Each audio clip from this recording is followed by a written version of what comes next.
আসসালামু আলাইকুম, কেমন আছেন সবাই? আমি আলহামদুলিল্লাহ ভালো আছি। তো নতুন একটা রেসিপি নিয়ে হাজির হয়ে গেলাম। সেটা হচ্ছে সাবুদানা দিয়ে রসমালাই তৈরি। দেখতে অনেকটা কাচের মতো লাগবে এই রসমালাইটা, খেতেও কিন্তু অনেক মজার হয়। তো আমি এইখানে 1 কাপ নিয়েছি সাবুদানা, নিয়ে আমি ফুটন্ত গরম পানি দিয়ে ভিজিয়ে রাখবো 20 মিনিটের মতো। ফুটন্ত গরম পানি কিন্তু দিতে হবে, তা না হলে সাবুদানাটা কিন্তু নরম হবে না। আমি প্রথমে এখানে আধা কাপ দিয়েছি, তারপরে আরও আধা কাপ লেগেছিল। টোটাল আমার 1 কাপের মতো পানি লেগেছিল, গরম পানি। তো 20 মিনিট পরে দেখতেই পাচ্ছেন কিছুটা নরম হয়েছে এবং ফুলে গিয়েছে। তারপরে হচ্ছে আমি এতে দিয়ে দিচ্ছি গুঁড়া দুধ। গুঁড়া দুধটা দিয়ে এটা আমি ভালোভাবে মাখিয়ে নিয়েছি। তো মাখানোর পরে হাতে তেল অথবা ঘি লাগিয়ে বানিয়ে নিতে হবে। আর অন্যদিকে চুলায় আমি 1.5 কেজির মতো গাভীর দুধ জাল করে কিছুটা ঘন করে রেখেছি। আর এখন হচ্ছে আমি চিনি দিয়ে দিচ্ছি। এখানে হচ্ছে আমি 1.5 কাপের মতো চিনি দিয়ে দিচ্ছি।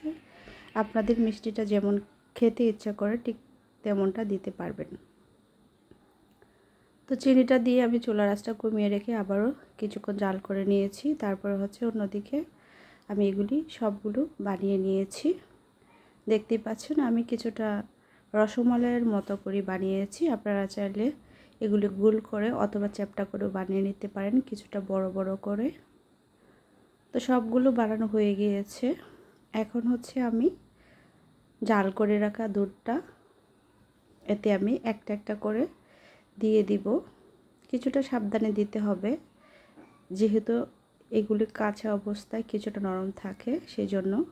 আর দেওয়ার সময় অবশ্যই একটু ছড়িয়ে ছিটিয়ে দিতে হবে, যাতে করে একটার সাথে আরেকটা লেগে না যায়। তো আমি দিয়ে দিচ্ছি একটা একটা করে।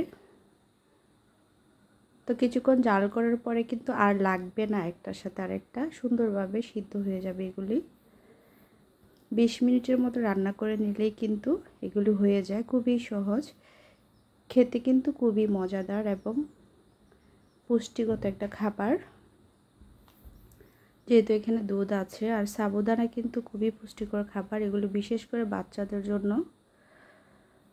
তো আমার পছন্দ করেছিল বাচ্চারা, সেজন্য আমি আরেকদিন বানিয়েছিলাম সাবুদানা দিয়ে রসমালাই। এখানে আমি একটা দুইটা খাওয়ার পরে বলল যে তেজপাতা একটা মাঝখান দিয়ে ছিঁড়ে আর 3 টুকরার মতো দারচিনি দিয়েছি, কারণ হচ্ছে দুধের মধ্যে যে দুধের গ্রানটা থাকে সেটা অনেকেরই পছন্দ না। তো এগুলো দিলে হচ্ছে দুধের গ্রানটা চলে যাবে। আপনারা চাইলে নাও দিতে পারেন, শুধুমাত্র এলাচ দিয়েও হবে।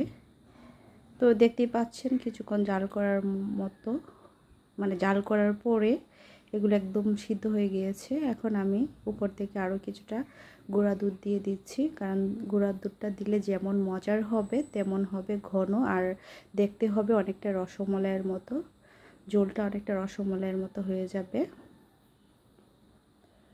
তো এই তো এটা প্রায় হয়ে গিয়েছে। এখন চুলার আঁচটা আমি কিছুক্ষণ কমিয়ে আর একটু ঝোলটা কমিয়ে নিব। আর এখানে আমি সামান্য পরিমাণ লবণ দিয়েছি, কারণ মিষ্টিতে লবণটা না দিলে খেতে ভালো লাগে না, মিষ্টির টেস্টটা পাওয়া যায় না। তো দেখতেই পাচ্ছেন একদম কাচের মতো দেখা যাচ্ছে, ঝকঝকে চকচকে। খেতেও কিন্তু এটা অনেক মজার হবে। তো বানিয়ে নিয়েছি, এখন হচ্ছে একটা বাটিতে নিয়ে আমি রেখে দিব। এটা আমি সকালে বানিয়েছিলাম, বিকেলে খাওয়ার জন্য পরিবেশন করব। আর ততক্ষণে আমি ফ্রিজে রাখবো একদম ঠান্ডা ঠান্ডা খাওয়ার জন্য। আর এটা ঠান্ডা খেতে কিন্তু খুবই ভালো লাগে। তো ভালো থাকবেন সবাই।